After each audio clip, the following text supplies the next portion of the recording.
Today is a New Year Day. Aren't you glad that we are in 2021 now, and the year 2020 is behind us? 2020 was awful. If all we had to deal with were the COVID-19 pandemic, that would be tough enough. But on top of the pandemic, we had a divisive election, economic hardship, devastating wildfires, racial tensions, isolation, and other difficulties. Time magazine declares 2020 the worst year ever. I don't know if it is the worst ever or not, but I certainly hope that the year 2021 will be better. I'm sure you do too. But will 2021 be a better year? Honestly, I don't know. Well, I know that things don't just change because we flip the calendar from 2020 to 2021. What can we be hopeful of now? What can we be excited about in 2021? Is it because we hope things will be back to old normal after vaccines are readily available for all? I believe our hearts long for more than going back to old normal. We want renewal in mind, heart, body, and spirit. We want to leave behind our sin, guilt, and shame. Then is our hope set on a new Year's resolutions, promising to do better in the days ahead. The marking of a new year feels like a natural time for us to set goals for the coming year. I made my list of New Year resolutions. The list includes exercising more, daily devotions, less connected to social media, going to bed earlier, practicing gratitude, and so forth.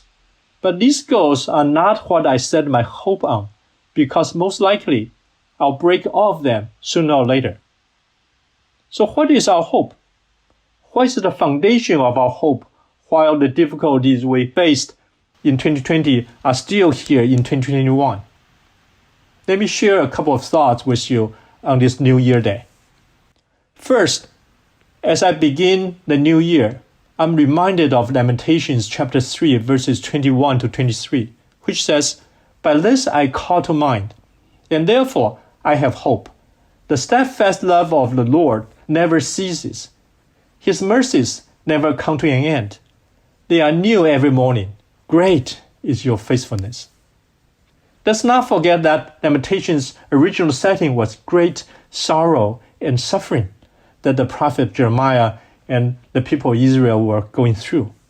Yet he said, "By this I call to mind God's love, mercies, and faithfulness, and therefore I have hope."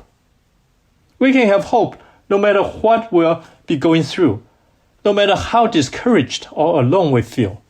Our hope lies not in the expectation of life getting better, nor in our situation, not in the things that we think we can control, but in the character of God. His love for us never ceases. His mercies in our lives will not come to an end, but will be new every morning. He is faithful even when we are not. When I woke up this morning, I rejoiced and prayed, "Dear God, I thank you for the new day and the new year. Thank you for the new opportunity to experience your unceasing love, unending mercies, and great faithfulness. Fill me with new confidence, new trust, new love to live my day and serve you." I want this prayer to be my prayer every morning when I wake up. I include it as part of my New Year's resolution.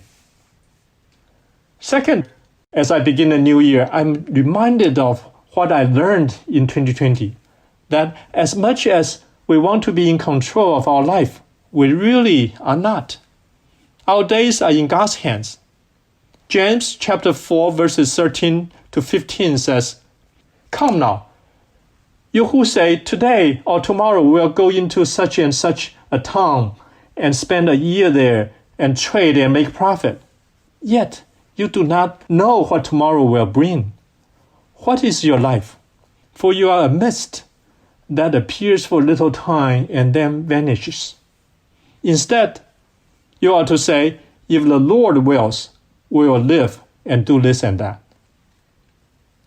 I can't count how many plans I had for 2020 vaporized.